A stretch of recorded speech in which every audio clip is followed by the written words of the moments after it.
혹시 실패나 두려움 때문에 정말 한 발짝도 나아가지 못할 것 같다고 그렇게 느껴보신 적 있나요?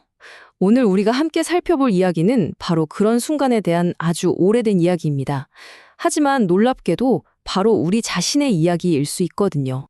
자, 이 이야기가 어떻게 시작되는지 한번 볼까요?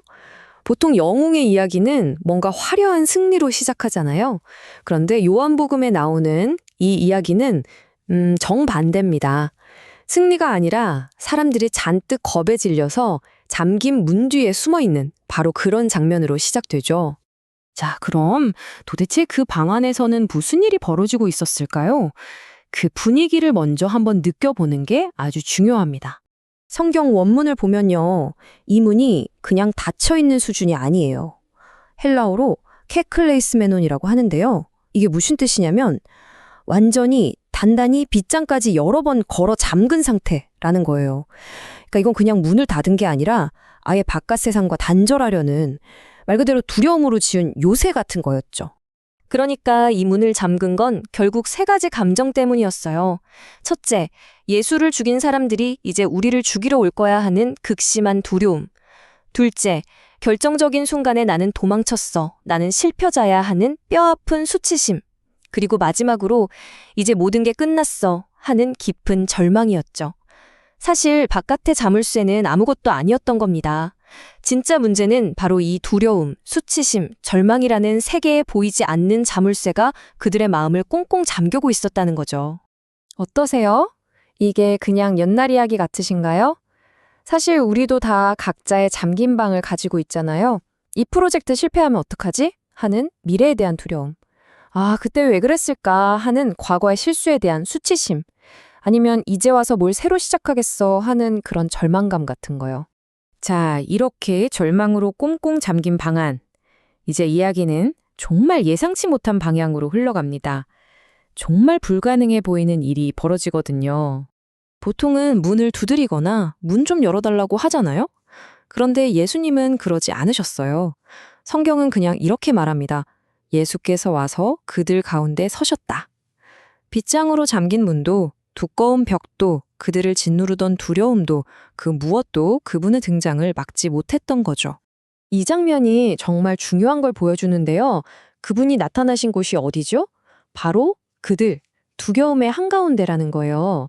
이게 뭘 의미하냐면 우리가 흔히 생각하는 은혜라는 건 우리가 뭔가 준비되고 괜찮아져가 찾아오는 게 아니라는 겁니다. 오히려 가장 엉망진창이고 가장 절망적인 바로 그 순간, 그 자리에 먼저 찾아온다는 거죠. 자, 이제 문을 통과해서 나타난 예수님. 그분이 처음으로 하신 말씀이 뭘까요? 이게 정말 재밌는 부분이에요. 여러분이 만약 제자들 입장이었다면 어떤 말을 들을 거라고 예상하셨겠어요? 아마 이런 말 아니었을까요?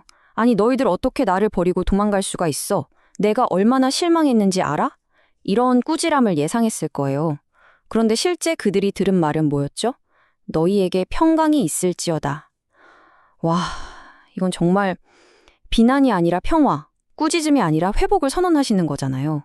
여기서 평강이라고 번역된 말이 히브리어로 바로 샬롬입니다. 우리가 그냥 안녕하세요 정도로 쓰는 단어지만 원래 뜻은 훨씬 깊어요. 단순히 싸움이 없는 상태가 아니라 모든 것이 완전하고 조화롭고 제자리를 찾은 최상의 상태를 의미하거든요. 그러니까 예수님의 샬롬은 그냥 인사가 아니었어요. 깨지고 망가진 그들의 현실 속으로 온전함을 창조해 넣는 그런 선언이었던 거죠. 이게 바로 치유의 순서라고들 하죠. 보통 우리는 잘못하면 먼저 따지고 고치려고 하잖아요. 네가 뭘 잘못했는지 알아? 이렇게요. 하지만 예수님은 반대로 하셨어요. 먼저 괜찮아, 평안해 라고 말씀해 주신 거죠. 왜 그랬을까요? 그렇게 먼저 안전한 공간을 만들어줘야 사람들이 방어벽을 쌓는 대신 마음을 열고 수치심이 녹아내릴 수 있으니까요. 자, 샬롬을 선포하신 다음에 예수님이 좀 특이한 행동을 하세요. 어찌 보면 자신의 가장 큰 실패이자 패배의 상징이라고 할 수 있는 걸 제자들에게 보여주시거든요.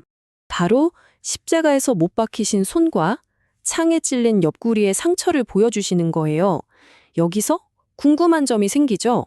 아니, 전능한 능력으로 부활하셨다면 그 흉터 정도는 깨끗하게 없앨 수 있었을 텐데 왜 굳이 상처를 그대로 가지고 계셨을까요?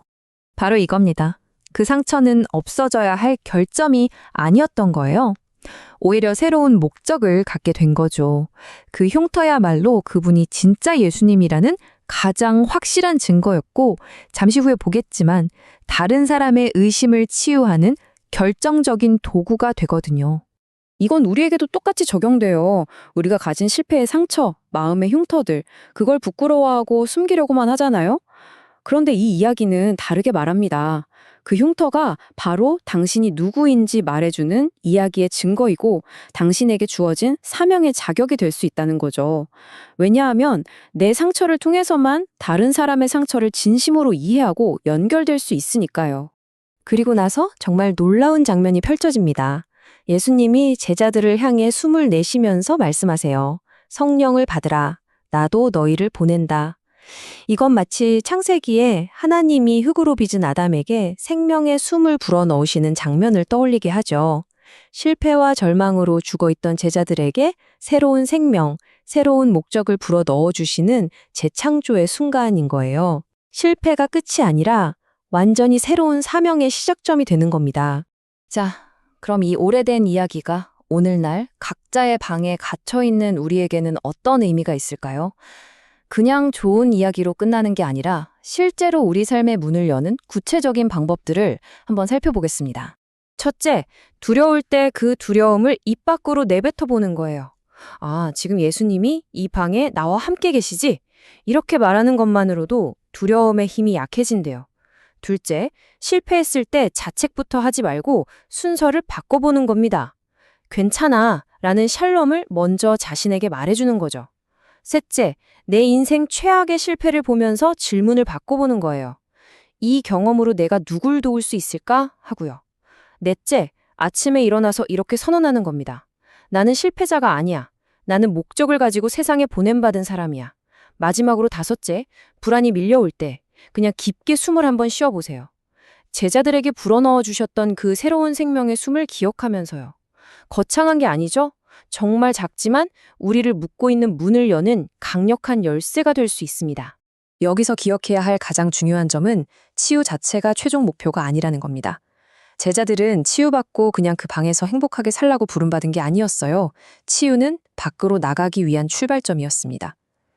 역설적이게도 그들을 꼼짝 못하게 만들었던 바로 그 실패의 경험이 세상을 바꾸는 위대한 사명의 단단한 발판이 된 거죠. 그래서 오늘 이 이야기는 우리에게 이런 질문을 던집니다. 지금 당신을 가두고 있는 그 잠긴 문이 혹시 당신 인생의 끝을 알리는 막다른 벽이 아니라 전혀 다른 세상으로 나아가는 새로운 문일 수도 있지 않을까요? 우리가 가장 두려워하고 부끄러워하는 바로 그곳에서 어쩌면 가장 위대한 시작이 우리를 기다리고 있는지도 모릅니다.